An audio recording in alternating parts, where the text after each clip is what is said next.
交俾陳生。好啊，好啊，唔該晒。阿 Roland 好詳盡啊。咁阿 Roland 啲數據咧，我相信好多傳媒朋友咧都全年喺度追蹤住，有陣時有報道嘅。咁啊，我去估計26年咧，其實估就最難嘅。如果估得中咧，就即係好多人都好掂噶啦。咁我希望盡我全力啦。咁啊，同埋我都係用咗 Roland 嗰啲數據嘅。其實影響樓價咧，其實都係幾個大因素嘅。第一咧就係嗰個叫做經濟因素。其實睇到啲經濟因素啊，同埋嗰個物業市道。嗱，我哋受惠於咧，美元同港元掛鈎咧，美元就喺25年就跌咗8%嘅，但係咧就香港咧就啲人民幣一陣個圖有 plot 出嚟嘅係升嘅，咁變咗咧嚟香港買樓嘅國內朋友咧就無形中有個折扣，呢個折扣咧就係匯率嘅折扣，咁呢個就優勝之處就係嚟香港買樓咧，其實一入到嚟咧，你用人民幣咧已經有一個大嘅折扣嘅。咁另外市民大眾或者全世界嘅有財富嘅人咧，因為個美元嘅貶值嘅因素咧，影響到咧佢嘅財富咧係傾向於買實物。譬如今年嘅黃金咧最大話題啦，咁啊大家喺黃金度全年啊升咗60%，呢個係差唔多。如果講實物市場咧，黃金咧個升幅係最強勁嘅。咁但係物業咧都係其中實物嘅之一嘅。咁啊成個全世界嘅有財富嘅人咧，都傾向去買實物咧，呢個係個現象。我諗26年都唔會改變嘅。咁另外息口啦，頭先可能好清楚啦。最近我哋個按息咧係用即係預計明天咧仲會減息啊！嗱就個計今天就未計明天啊，就3.25。但係我哋個CRI 咧個回報咧就有3.56啊，兩個數一減咧，就要出現於咧公平個租啦。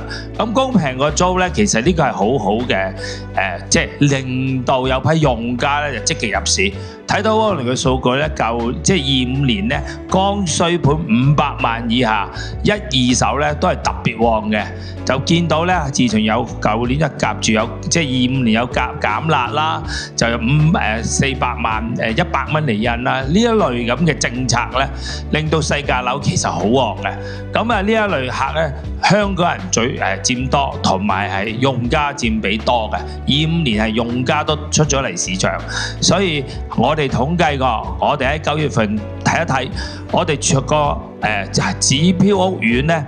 有75%啊，即係7成接近8成咧係公平個租嘅，即係喺我哋指標屋苑，如果有客人有啲用家我想唔租捱貴租啦，嗱租你頭先留意嗰個好得意啊，啲箭嘴一個箭嘴向落，一個箭嘴向上咧，就係呢3年咧就樓價就足跌足3年，就大概係26% 度啦依家，咁但係租金咧就足升足3年喎，所以又出現一個背道而馳嘅因素啦。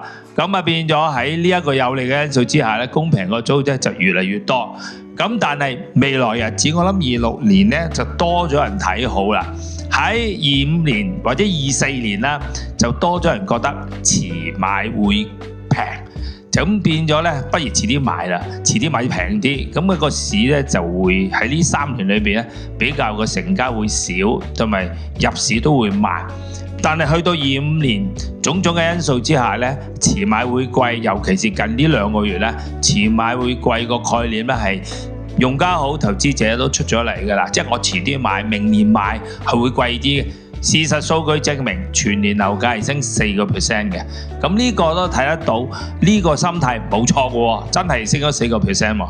咁呢個就係遲買會貴嗰個概念係喺25年就醖釀咗出嚟㗎啦。咁啊財富效應啦，嗱今日雖然恆指咧就25000幾，但係我哋做個 PowerPoint 嘅時候係27000嘅。咁嗱，譬如全香港人中國人嘅美德，香港人嘅驕傲就係我哋嘅全香港人嘅儲蓄啊，喺金管局出嚟個數字啊，係19萬億啊，即係香港人嘅流程好好啊。咁咧喺風險日來臨嘅時候咧，香港人個風險率咧係最安全嘅。咁變咗有積蓄、有安全、咁而19萬億咧都係全港市民嘅即係放喺銀行嘅存款，但係基於嗰個按揭利率即係嗰個利率一路低咧，銀行擺銀行收定期嘅客戶咧，明顯喺25年睇到係少咗嘅，就將你嗰19萬億嘅存款有少部分攞翻出嚟買實物市場，譬如有啲投資黃金又好，賺到笑啦；有啲投資去買物業就好，睇未來會升啦。咁呢啲行為呢係越嚟越多嘅，喺25年呢啲因素。咁啦嗱，正面嘅，譬如我哋嘅 GDP 當年都升3.8%。咁呢個都係跑贏好多國家嘅，咁啊唔錯噶，即係雖然係有啲部分行業係未受惠，但係有香港嘅 GDP 都係上升。另外啦，通脹都來臨緊嘅，置業保通脹咧喺對上21年啊、2020咧就成日都講嘅。咁但係喺樓價跌嗰3年咧就冇人講呢句説話嘅，咁啊因為置業跌啦嘛，樓價跌點保到通脹？但係依家咧感覺到我買層物業咧有升幅嘅時候咧，可以抵消到通脹，唔喐佢都會每年咧都依家係10月份嘅通脹都1.2啦。咁香港物價係有少少升緊嘅，咁都係繁華嘅象徵嚟嘅。咁啊，整體貨物出口嗱呢個就係香港人做生意啦。咁喺中美嗰個貿易戰嗰3年咧，其實點解樓價會跌落3年咧？通關之後21年升到咁開心，最高峰突然間通關之後會跌足3年咧？我諗中美貿易戰呢個係好大嘅主因嚟嘅。咁政治啊貿易戰咧，確實令到人嘅信心係薄弱嘅。咁但係出現於咧今年咧，按年咧我哋嘅出口咧係冇跌反升喎，咁即係萬幸，即係覺得感覺到實際做到出嚟嘅行為咧，我哋可能揾到方法，未必係全部去美國，咁所以嚟講，我哋嘅按年貨物出口咧都係升12.1%。嗱喺頭先睇到幾樣嘢都係升嘅，好嘛 ？OK 啦，咁啊睇埋啦，供求嗱。影響樓價，其中就供求因素啦。咁供求嗱3年樓價跌嘅時候咧，政府係做咗啲嘢啦，譬如我推地又放慢啦，發展又放緩啦。喺呢2年裏邊咧，係俾咗7幅住宅用地嘅，咁平均每季都不足1幅。咁咧，我相信喺26年，如果個樓市當你個需求大嘅時候咧，就會有個缺口。咁可能佢26年要加快賣地啊，要加快建屋啊。但係建屋同賣地嘅行為咧，都有2-3年嘅缺口，你要補，你要追，都要時間嘅。咁所以我哋感覺到咧，睇得到明年26年咧，第1、2季嗰個缺口一定追唔到個供應㗎啦。咁嗱，供應有幾種嘅，一種就係庫存，就係我賣唔去嗰啲啦，或者新增供應。咁新增供應其實個缺口幾嚴重嘅。咁發展商都係停咗差唔多1年2年嘅，咁做生意唔停得嘅。但係呢3年2年咧，係確實出現咗好多金融即係中美嘅問題啦，經濟嘅問題啦，同埋好多行業轉型遇到壓力啦。咁2年6幅得3000幾貨，呢個就供求嘅缺口啦。咁另外庫存成日提住，哇！香港好多樓賣唔去喎。其實靜地喺對上呢2個月喺第4季咧，去庫存去得好快，好似近期咁都冇乜全新嘅盤推，每日咧有50間至到100間嘅庫存，而且涉及嘅盤好健康喎，係200幾個盤，200幾個盤裏邊賣50-60間一日咧，咁唔係窒落1-2個盤公開發售出現，而係每個盤九龍、新界、香港都有，九龍佔最多嘅。我哋計過九龍係超過1萬個單位嘅，咁可能有幾個重要嘅供應地方，咁啟德啦、日出康城啦。咁庫存咧，我預計咧明年會繼續跌嘅。咁如果能夠跌到18000宗庫存呢，就2年半前嘅新低。2年半差唔多3年前係咩事啊？就香港樓價最高峰嘅21年啦，3年半之前呢，就21年6月呢，恒生我哋嘅樓價指數最頂峰嘅，就係所有業主係最開心嘅時候。咁個庫存呢，而家跌到18000至到16700呢，係好健康，就支持到呢個供應量唔會太大。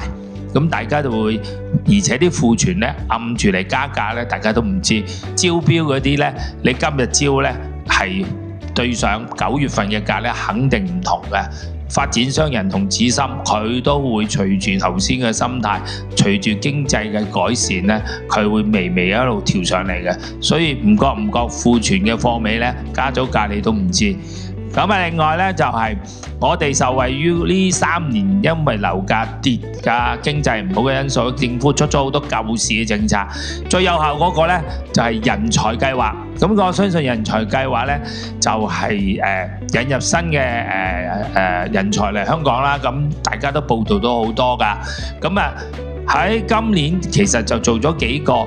就係你見施政報告冇特別救市嘅政策，但係佢延續翻24、23年就夠㗎啦。好嘅政策延續落去就贏㗎啦，就冇需要新嘅救市政策。咁有效嘅政策做到位嘅政策先有用。咁變咗喺24年、23年嘅人才計劃咧，就已經喺增加咗23萬人嚟香港。哇！你諗下，23萬人嘅居住需求。初初就租啦，所以租金連升3年，20幾個%咁升咗上嚟，樓價就連跌落3年就跌咗又係20幾個%，就係呢個因素啦。咁啊，大學生嚟香港讀書啦，咁嚟香港讀書咧，嗰啲我哋租慶香港咧就即係知名大學，100強裏邊有5間，咁呢啲咧全部係好冒昧嚟香港讀書，而去舊年你見今年嘅政策上咧都增加學位喎，增加40%喎，哇！個比例去到40%可以招收海外留學生，呢個亦係造就咗留學生嚟香港嘅個 quota 多咗，咪多咗人嚟啦。另外佢哋就係中小型物業為主嘅，500萬以下咧就好多人買嚟收租啦。因為你見紅磡啦，頭先阿 Roland 有睇過紅磡啦，就係受惠嗰度個校網啦、理工啊、城大，咁嗰頭就細價樓啦，細間就適合好多學生叫學生公寓嚟住嘅，所以係呢啲計劃係延續嘅。咁啊嗱，內地都不斷出招去救市嘅。咁內地咧就喺人民幣嘅升值啦、港元嘅貶值啦，有頭先講過有個折扣喺度。咁啊嚟攞人民幣買咧，就已經有個大折扣。所以我哋普通話買家係越嚟越多嘅。點解咧？佢已經揸住人民幣咧，已經有個折扣啦。咁啊呢個我相信26年係會延續嘅。咁啊喺全面設立之後咧，你發覺普通話買家咧，就我哋數據部咧喺1、2手計過咧，喺呢11個月，即係差唔多12㗎啦，都我哋去到今日都計緊嘅係1.25萬宗喎，就創咗歷史新高啦。即係用普通話拼音嘅買家咧，1、2手咧，今年唔覺咧係破咗紀錄嘅。咁我相信因為頭先我哋講嗰幾個因素，政策啦，又有匯率啦，好多嘅政策，令到普通話買家好冒昧嚟香港讀書又好啦，工作又好啦，置業移民都好啦。我哋嗰個移民政策咧都放寬咗門檻咧，喺施政報告之後咧，都係受惠於多咗人國內普通話買家嚟香港移民嘅。咁其實好多數據都出咗嚟咧，就我哋喺25年嘅全年宗數啊，都頭先重複嘅，就係破咗紀錄啦。即係頭先我講啦，就差唔多咧係有13800幾宗係操普通話拼音嘅。明年我估計係差唔多嘅，即係都會起碼都1% 嘅升幅啫。即係其實高位嚟嘅，呢個係全港嘅成交量對比普通話買家。連續2年24年、25年咧都佔25%，即係1/4係普通話買家，尤其是一手會多啲。但係我呢度係猜勻係1、2手嘅，1、2手係會多啲嘅普通話、粗普通話拼音嘅買家嘅。咁26年咧，我估計升1% 到啦，一係14000宗或者14000幾，係繼續係呢個就夠㗎啦，即係繼續呢個呢2年嘅國內客戶。咁啊，最重要大家最關心啦，去估計啦。咁咧一手咧好持平啊，同今年一樣。因為當個市好遲買會貴嘅時候咧，發展商人同此心咧，佢唔會傾銷。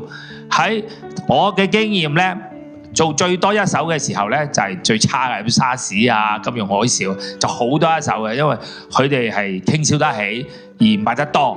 反而咧市好旺21年嘅時候咧，新盤咧係賣16000幾嘅，21年係我記得。咁16000幾嘅，唔知16000定18000啦，總之我睇數據。但係咧，我估計咧發展商唔會再傾銷噶啦，就會釋貨噶啦。所以嚟講，2萬宗同今年係持平，我估計都係做到2萬宗一手。而二手咧就會大躍進啲。因為受惠於設立啦、銀行嘅按揭態度啦，因為銀行以往咧租約樓咧又按揭態度又係保守啲嘅，同埋咧銀行對二手嘅保守啲嘅。嗱，今日有段文咧，你會發覺大銀行都估計明年恒生指數即係匯豐啦，講埋啦老友記，恒生指數31018%嘅升幅。另外發覺到佢網上股價係增加到5% 嘅上升，即係佢估高少少。你唔估得高咧，你做唔到生意㗎啦。就算因為遲一路都4% 啦，你唔拉翻5%，你基本你估出嚟都到唔到價，係做唔到生意。咁你睇到銀行嘅積極態度係都係行動嚟㗎喎，已經係將個股價咧都推高翻啲，先可以接受到啲買家今天買入估到價。咪可以做到按揭咯，就加埋7萬宗，7萬宗都係微升嘅啫。同今年比咧，今年咧就係2萬宗一手嘅，就39000啦，39000啦。咁39000就係多10零個%嘅啫。咁啊，呢個宗數嘅增加咧，就令到樓價咧，我就會係樂觀估計嘅。因為樓價咧，其實如果重要嘅屋苑咧，其實近呢3個月第4季咧升得好急。譬如嘉湖山莊啊、美孚嗰啲10幾個%㗎啦。嘉湖山莊由底位，哇出現於6000幾蚊尺，6000尾，咁啊已經反彈到10幾個%上嚟㗎啦。你揾唔到7，你都未必揾到啊，7000蚊尺。咁啊要8、9千蚊尺㗎啦，咁佢哋啲主要藍籌屋苑已經大反彈㗎啦，咁人同此心好多信息數據出晒嚟，咁所以我估計明年會全年係升15%嘅，同阿施生啲差唔多。施生頭先我留意都係12%，但係當個鐘擺嘅時候唔會上帝之手幫你擺正中間嘅，梗係會多咗啲少咗啲。悲觀嘅時候會極度悲觀，就會大家一齊睇淡；樂觀嘅時候就會大家一齊樂觀。我相信近期好多估計嘅行家好、差人小行咧，都話5啊、6啊、7啊、8啊，咁全部有一個優勢就係全部箭嘴向上。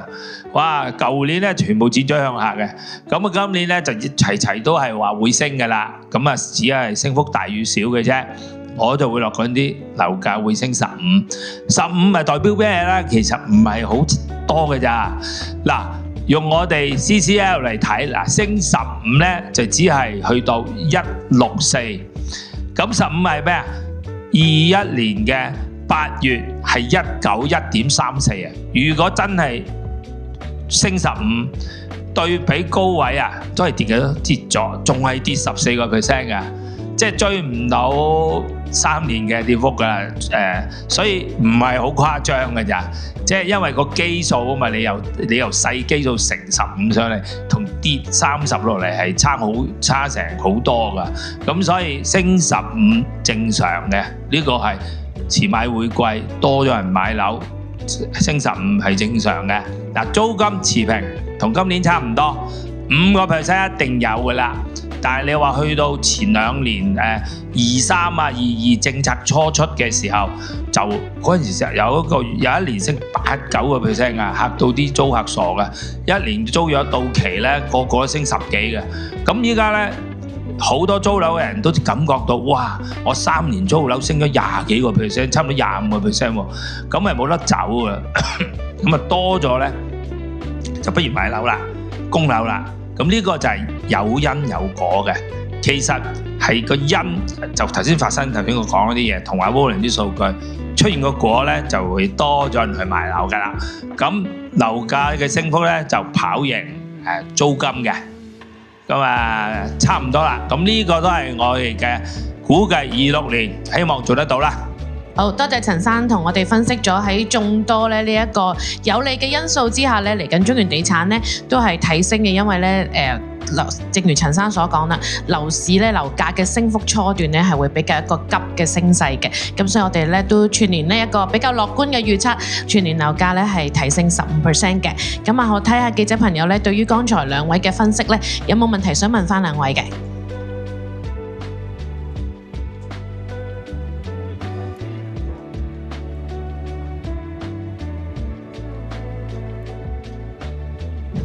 好啊，想問下就係會唔會即係點解會咁樂觀預計會升1成半咁樣咧？同埋即係喺最近大火嘅事件啦，其實會唔會都會擔心可能影響一啲就係比較舊少少嘅樓齡嘅樓，佢哋樓價可能都會有個即係反映出嚟咁樣咧？嗰班事件咧，我就好難去分析嘅，咁所以今次咧我就唔想去做評估啊，即係評估唔到嘅，咁因為亦係未見過嘅。咁但係嚟講，以近期我哋嘅復常啊，呢一個星期咧，其實你見到嗰啲貨尾盤啦，都賣得好好，中小型物業都賣得好好。我都相信始終都要復常嘅，大家工作啊同生活，咁心態上咧，我話都好難作評估，我哋唔係專家，所以我都估唔到。樓價點解升15% 咁？樓價升15% 咧，其實基於頭先即係我哋25年嘅初步推算，加埋咧就3個因素啦，經濟啦、供應量啦，同埋我哋即係政策啦。咁我相信呢3大樣嘢咧都唔會變，而且喺25年我可以咁形容係一個醞釀，一個起步，真真正正嗰啲頭先所講嘅政策啊、經濟啊，同埋所謂措施咧，會發揮得嘅26年會盡啲。咁所以我估個15% 係有因素嘅。咁而且咧，最重要就係我睇到啲大藍籌屋苑咧已經超過10㗎啦。就係我哋活躍嘅屋苑，即係我哋成日喺度做生意嘅屋苑咧，就已經升得好急㗎啦。咁啊變咗明年個信息咁好，加埋明天，我估埋明天啦，都一定減息咁滯㗎。咁啊問題香港銀行追唔追咧？我都有個保留。咁啊，但係大銀行依家都係想即係正面啲去做多啲生意咧。我估大銀行明日會帶頭跟嘅，咁啊可能跟一半啦。咁啊好快知啦，24小時後大家都知道啦。好，繼續。另外都想問翻，一手方面實咪預計下年都係即係以清貨尾盤為目標為主咁樣，即係見到供應方面都係少啲嘅話。因為貨尾咧，其實咧阿烏倫可講下嗰個新建啊，呢個其實咧我哋係計庫存咧，就係出咗就係銷監局佢上咗銷監準備去賣，咁而賣唔去。我哋係數銷監嗰個網嘅宗數嚟嘅，咁啊另外有啲準備會賣嗰啲新盤咧，係都有一定嘅量嘅，但係問題發展商咧就以往我工作嘅經驗啊，即係我都有30年代嘅經驗，又見過有跌有升，大是大非嘅時候咧，反而宗數就好多嘅。即係頭先提過啦，沙士啊，金融海嘯啊，係佢推盤啊推得快啲平啲，市民就諗住大減價咁啊衝入去買一手嘅。但係當市升嘅時候咧，一手係少啲嘅。咁呢個就係以往嘅經驗。但係你話發展商會唔會繼續傾銷咧？咁啊市民就買家就有福咯，因為但係想傾銷都冇乜貨㗎，佢傾銷，因為存貨就得咁多，賣晒就完啦。跟住要新起嘅咧，我覺得就要有2-3年時間，就係所以係呢個因素咯。咁係有一批即係準備賣嘅嗰啲叫做預售樓花。咁啊，嗰度係有好多量喺度，咁佢未開價噶嘛，咁你預售樓花佢會個定價就唔會今年嗰個價噶啦，咁啊佢會貼合市場嘅價，呢個係在商言商嘅合理嘅推算嚟嘅。好，仲有冇其他記者有問題想問翻兩位嘅？testing 想問一問翻即係陳生啦，咁其實即係而家啲庫存啦，或者個別即係有啲嘅項目啦，都未必話咁即係相對之下未必咁受歡迎，或者會唔會可以講到少少咧？一手嗰啲庫存咧，如果你話清得比較多啦，可唔可以講多少少就係邊啲區份會比較容易啲去推啊，或者去賣得出啊咁樣咧，咁同埋啦，會唔會即係其實整體嚟講，而家都叫做清咁啲嘅庫存，但係其實即係而家大家都知嘅18000其實都係一個比較偏高嘅水平啦。咁會唔會都繼續去影響嗰個新盤嘅定價，甚至乎係都其實呢幾年都係啦，月出其實都會出到嗰啲話創咗幾多年新低嗰啲咁樣。其實係咪呢個情況都依然會持續咧？即係其實係就算同以往升咗少少，但係都係其實都係依然係創新低嘅。咁會唔會都係咁咧？庫存咧其實就要睇個別發展商，因為我哋數過咧，如果話呢幾日嗱活躍成交200個啊，但係庫存嘅發展商係超過300幾個項目嘅。咁啊300幾個項目其實即係話有100個項目唔受歡迎嘅，就係你所提嘅嗰啲係發展商冇乜所謂嘅。你話我係庫存，但係佢個經濟能力又好強勁嘅，佢又冇減過價，佢個價係21年嘅價嚟嘅。咁你啲客就水向低流嘅，你邊度平邊度合理，佢就流咗去嗰度啊嘛。咁你見我見喺對上9月10月賣得最多嘅地方咧就啟德咯，佢係庫存最多，但係賣得最多嘅，又最受歡迎嘅，尤其是普通話嘅買家咧又中意買啟德嘅，所以佢應該去庫存，我好有信心嘅。頭先我數據都睇到，普通話買家係越嚟越多啊嘛，咁佢又好喜歡買啲地標式嘅區域嘅，咁啟德係一個地標式區域，即係佢哋好熟悉嘅，咁變咗海外人士嚟到香港，全世界唔係淨止國內客嘅，全世界人嚟香港咧都識啟德嘅，咁佢庫存雖然多，但係佢嘅消耗咧應該係快嘅，所以啟德係一個重心。另外你見日出康城啦，喺對上呢3個月咧，佢嘅庫存咧都係一路跌得好快。咁佢嗰啲係用家，同埋依家近期去庫存咧，就係因為有3年時間層樓起好咗，現樓嚟嘅。咁好多用家。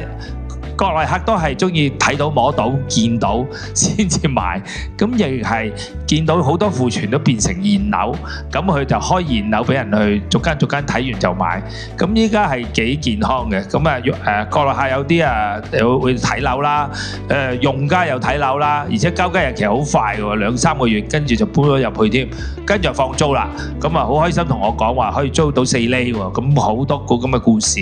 咁日出康城啦，新界西都有批庫存，都走得好靚。咁呢3個區咧係特別多，係裏邊包含住用家同埋買樓收租嘅客，要有2個成分先至會去得快嘅。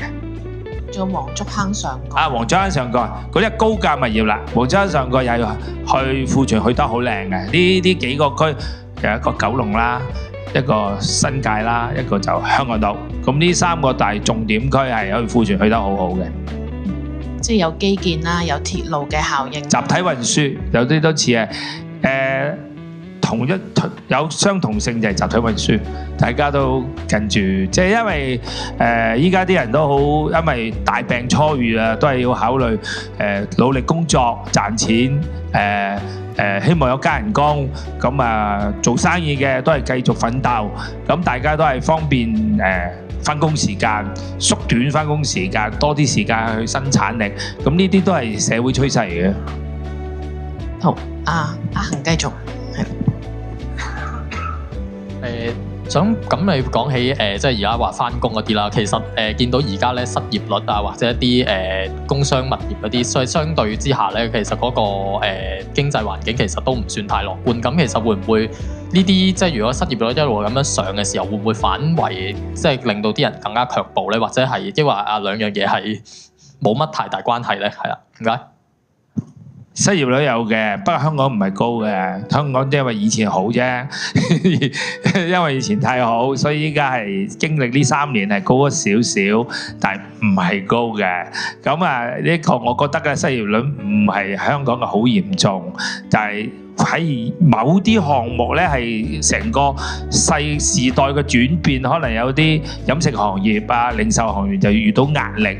咁呢個飲食行業同零售行業嘅壓力咧，唔係淨來自經濟嘅，來自成個人嘅生活習慣改變，網上網購啊，或者北上啊，咁呢啲係個生活嘅習慣改變。咁啊我同頭先啲大影響咧，就佢會受惠少啲嘅。咁所以你話有啲咁嘅趨勢嘅，咁呢啲趨勢會唔會惡化落去咧？咁啊真係估唔到啦，因為呢個係成個世界嘅模式嚟嘅，即係讓全世界都唔去街嘅，咁淨係喺網上購物，咁呢個係呢個係整體嘅改變，但係呢個係香港係部分行業係受壓力，但係你話工商鋪咧，我認為咧係頭先嘅因素多啲嘅，即係喺通關之後點解少咗人去零售？係明明自由好多人㗎，咁點解會有壓力咧？我諗係個消費模式嘅改變，同埋嗰個人嘅習慣嘅改變，呢啲係唔係淨香港嘅？全世界都遇到呢啲問題，所以嚟講呢個係個好難評估嘅，呢個計唔到數嘅。咁啊係唔有啲即係差異好大嘅。點解無呢個都明啲數好靚啊？點解會佢生意咁差嘅？嗰個係唔係正常嘅計法？好，仲有冇其他？就想問翻一齊講翻，其實今年好似都係以細價樓即係個佔比會多咗啦。就下年嚟講，會唔會都係即係細價樓主導，定係豪宅方面又會點樣睇？係陳生嗱頭先講過咧，一手樓咧就係持平2萬啊嘛，二手樓會多30%啊嘛。咁二手樓個覆蓋面就闊啲㗎，都係兩頭，500萬以下會多。超級豪宅5000萬以上會多。經濟頭先你位行家講嘛，經濟環節咧有啲中產咧係未受惠嘅，所以我哋都數據都反映到咧，1000萬至2000萬嘅咧係冇乜復甦，而且跌得多嘅，樓價都跌得多嘅。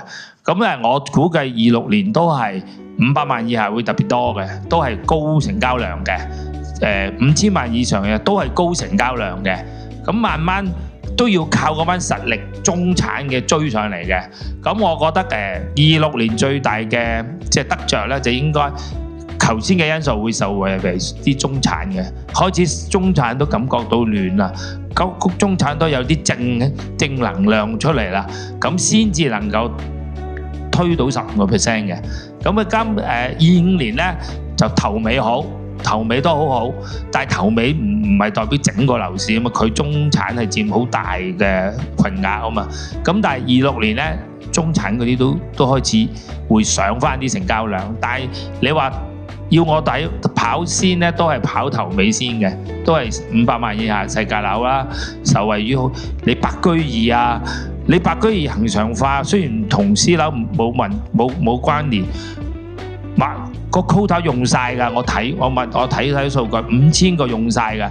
佢買咗嘅居屋二手市場嗰個業主唔係一定移民㗎嘛，嗰個業主就走去買樓㗎啦，走5000新增嘅購買力出咗市場㗎。唔覺咧，呢一批白居二嗰個生態鏈就出咗嚟啦。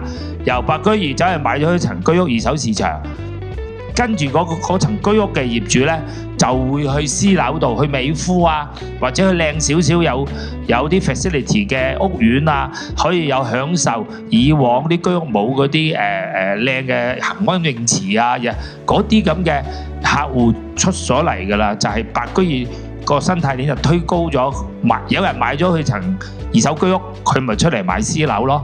咁但係佢個買嘅都係500至1000呢類咯，都係中小型㗎咯，係啊。